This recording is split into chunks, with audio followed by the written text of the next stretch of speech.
आज बात हिमाचल प्रदेश की हमीरपुर लोकसभा सीट की कर लेते हैं। यह लोकसभा क्षेत्र भाजपा का सन 1998 के बाद से मानो गढ़ सा बन गया है। कांग्रेस भाजपा के इस गढ़ का सन 1998 के बाद भेद नहीं पाई है।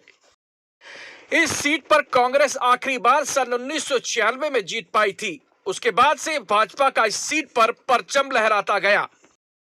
कांग्रेस इस बार इस किले को भेदने की पूर्ण कोशिश करेगी, लेकिन यह इतना आसान लगता नहीं है। अनुराग ठाकुर इस सीट से लगातार 3 चुनाव जीत चुके हैं। वह इस बार जीत का चौका मारने को लेकर आतुर है। वहीं कांग्रेस अनुराग के विजय रथ को रोकने की पूर्ण कोशिश करेगी। कांग्रेस के लिए यह लोकसभा क्षेत्र इस बार आत्मसम्मान बचाने से कम नहीं होगा, क्योंकि इस बार कांग्रेस प्रदेश में विधानसभा चुनावों में भाजपा को पटकनी देने के बाद सत्ता में काबिज हुई है। कांग्रेस के लिए यह लोकसभा सीट इसलिए भी आत्मसम्मान का विषय है क्योंकि इसी लोकसभा क्षेत्र से कांग्रेस सरकार ने मुख्यमंत्री और उप मुख्यमंत्री दिए हैं। मुकाबला रोचक होने की पूर्ण उम्मीद जताई जा रही है, लेकिन अनुराग ठाकुर को हराना इतना आसान नहीं लगता है।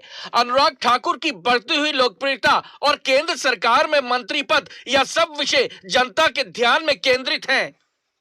दूसरी ओर कांग्रेस के पास ऐसा वह कौन सा चेहरा होगा जिसको कांग्रेस अनुराग ठाकुर के खिलाफ मैदान में उतारेगी।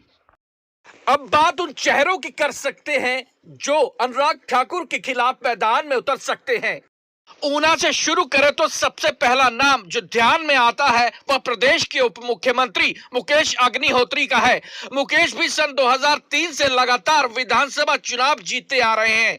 हम कह सकते हैं कि 2003 के बाद मुकेश के किले को कोई भी भेद नहीं पाया है। अगर कांग्रेस पार्टी मुकेश अग्निहोत्री को लोकसभा चुनावों में इस सीट से अपना प्रत्याशी बनाती है तो इसमें कोई संदेह नहीं है कि मुकाबला रोचक ना हो।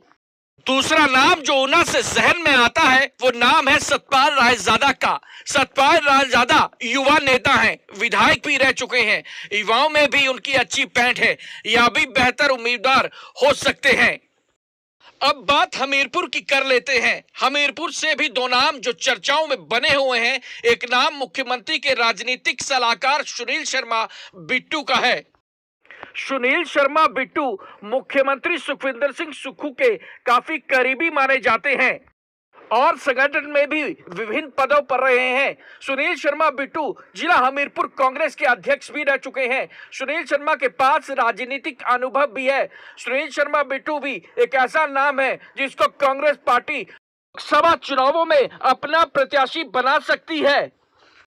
दूसरा नाम एडवोकेट रोहित शर्मा का है। रोहित शर्मा मुख्यमंत्री सुखविंदर सिंह सुक्खू के करीबी माने जाते हैं और रोहित शर्मा प्रदेश बार काउंसिल के सदस्य भी हैं। रोहित शर्मा को जो लोग के बीच पैठ है उसका मुख्य कारण उनका मृदुभाषी होना है।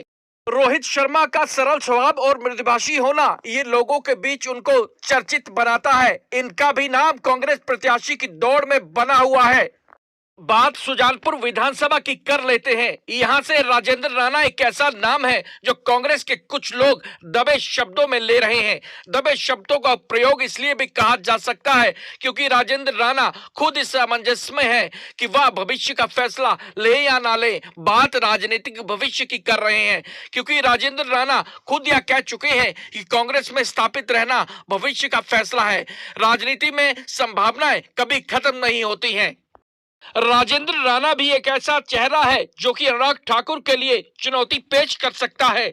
बिलासपुर से एक नाम है, वो नाम है राजेश धर्मानी का। राजेश धर्मानी सुखविंदर सिंह सुक्खू के बेहद करीबी माने जाते हैं, लेकिन जब प्रदेश में कांग्रेस की सरकार बनी तो सब बुद्धिजीवियों ने एक मत में यह कहा था कि मंत्रिमंडल में जो चेहरे शामिल किए जाएंगे उसमें प्रमुखता से राजेश धर्मानी का नाम जरूर होगा, लेकिन ऐसा हुआ नहीं।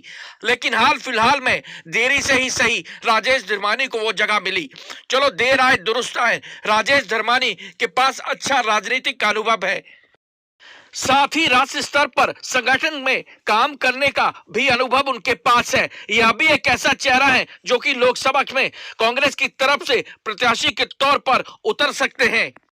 लेकिन अब लोकसभा चुनावों में इतना वक्त नहीं है कि कांग्रेस अनुराग ठाकुर को अपराजित किले को ढाने के लिए चिंतन और मंथन करे। दूसरी ओर अनुराग ठाकुर भी किसी प्रत्याशी को हल्के में लेने की भूल नहीं करेंगे। अब हमीरपुर लोकसभा सीट प्रदेश की सबसे हॉट सीट बन गई है। ऐसा हम इसलिए भी कह रहे हैं क्योंकि प्रदेश सरकार में मुख्यमंत्री और उप मुख्यमंत्री इसी लोकसभा क्षेत्र से संबंध रखते हैं। ऐसे में कांग्रेस पार्टी को आगामी लोकसभा चुनावों में यहां से कोई सशक्त उम्मीदवार उतारना पड़ेगा।